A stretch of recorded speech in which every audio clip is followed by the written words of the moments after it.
అంటే ఇప్పుడు తెలుగు వ్యక్తిని సపోర్ట్ చేయండి బీఆర్ఎస్ పార్టీ నేతలు అని చెప్పేసి కూడా రిక్వెస్ట్ చేయడం అనేది జరుగుతుంది రేవంత్ రెడ్డి గారు. సో, ఏం అంటారు? అంటే సపోర్ట్ చేస్తారా? ఇప్పుడు వారు మొన్నటి వరకు ఒక అజెండా ఎత్తుకుంది బీసీలకు 42% రిజర్వేషన్ అని. మేము ఒకటే చెప్తున్నాం.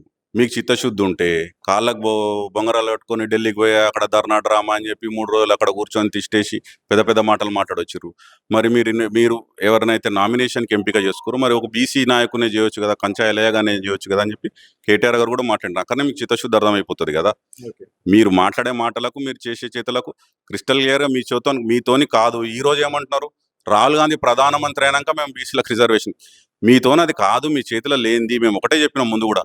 ముందు మీరు ఇచ్చిన ప్రామిస్‌లు మీ చేతిలో ఉన్నటువంటి బీసీలకు అయితే 1,00,000 కోట్ల బడ్జెట్లు అన్నారో 2 బడ్జెట్లు పెట్టిర్రు. 40,000 కోట్లు పెట్టిర్రా? పెట్టలేదు. ప్రభుత్వ కాంట్రాక్ట్‌లలో 42% రిజర్వేషన్ కల్పిస్తామన్నారు. కల్పించిర్రా? కల్పించలేదు. బీసీ సప్లాన్ తీసుకొస్తామన్నారు. తీసుకొచ్చిర్రా? తీసుకురాలేదు. ప్రతి బీసీ యువకునికి 10 లక్షల వడ్డీ లేని రుణం ఇస్తామన్నారు. ఇచ్చిర్రా? ఇయ్యలేదు. బీసీ వెల్ఫేర్ హాస్టల్స్ గానీ లేకపోతే ప్రతి జిల్లాకొక 50 లక్షలతోని ఒక బీసీ వెల్ఫేర్ కమ్యూనిటీ బిల్డింగ్ కడతామన్నారు. కట్టిర్రా? ఎక్కడన్నా ప్రారంభమైందా? కాలేదు. మీ ప్రభుత్వంలో మీ చేతిలో ఉన్నటువంటి బడ్జెట్ నుంచే మీరిచ్చిన హామీలు, కామారెడ్డిలో బీసీలకు ఇచ్చినటువంటి హామీలు మీరు ఇంప్లిమెంట్ చేస్తలేరు. ఇంకా మీ చేతిలో లేనిది రాహుల్ గాంధీ అయినాక ప్రధానమంత్రి చేస్తామనే దానికి మీరు వచ్చి తిరిగి ఈడంతా డ్రామా చేసింది. ఈరోజు తేటతెల్లం అయిపోయింది కదా అంత డ్రామా అని చెప్పి. ఇప్పుడున్నటువంటి పరిస్థితుల్లో కూడా మా నాయకుడు కేటీఆర్ గారు మొన్న క్లియర్గా చెప్పినారు. తెలంగాణలో ఈ రోజు బర్నింగ్ ఇష్యూ యూరియా సమస్య. యూరియా సమస్య ఎవరు తీరుస్తే వారి పక్షాన మేము పారవి ఆలోచిస్తాము. ఇంకా మాకెవరు అప్రోచ్ కాలేదు. అటు ఎన్డీఏ బ్లాక్ కానీ ఇటు ఇండియా బ్లాక్ కానీ ఎవరు కూడా మమ్మల్ని అప్రోచ్ మా మద్దతు కోరలేదు. వాళ్ళు మద్దతు కోరినప్పుడు ఈ సమస్య మీద ఎవరు సీరియస్గా ఉన్నారు, ఎవరు తీరుస్తారు, దాని పట్ల మేము నిర్ణయం తీసుకొని బీజేపీ యూరియా ఇచ్చినాం మేము గతంలో కన్నా ఈసారి ఇంకెక్కువనే ఇచ్చినామని చెప్పేసి రామచంద్రరావు గారు కూడా చెప్పడం అనేది జరిగింది కదా చీఫ్. అయితే నేను అదే చెప్తున్నాను. వాళ్ళు ఇచ్చినామంటున్నారు, వీళ్ళు ఇయ్యలేదు అంటున్నారు. గతంలో కూడా కేసీఆర్ గారు ముఖ్యమంత్రిగా ఉన్నప్పుడు ఎప్పుడు కూడా ఇట్లాంటి దౌర్భాగ్య పరిస్థితి రాలేదు కదా. అప్పుడు కూడా ఇదే బీజేపీ ప్రభుత్వం కదా.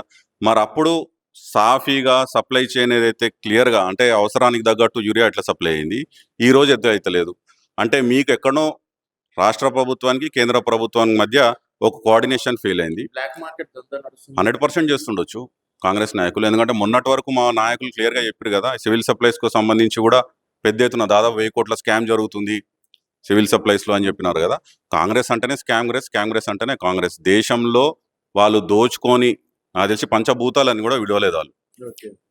పాతాళంలో మన బొగ్గు కానీ, ఆకాశంలో హెలికాప్టర్ స్కాములు కానీ, గాలిలో 2G స్కాములు కానీ, వాళ్ళు దేన్ని వదిలేదు. ఏది కనబడుతుంది మింగే పార్టీయే కాంగ్రెస్ పార్టీ. సో కాంగ్రెస్కి స్కాములు కొత్త కాదు. 100% బ్లాక్ మార్కెటింగ్ కాంగ్రెస్ నాయకులు చేస్తుండొచ్చు, దాంట్లో ఎటువంటి అనుమానం లేదు.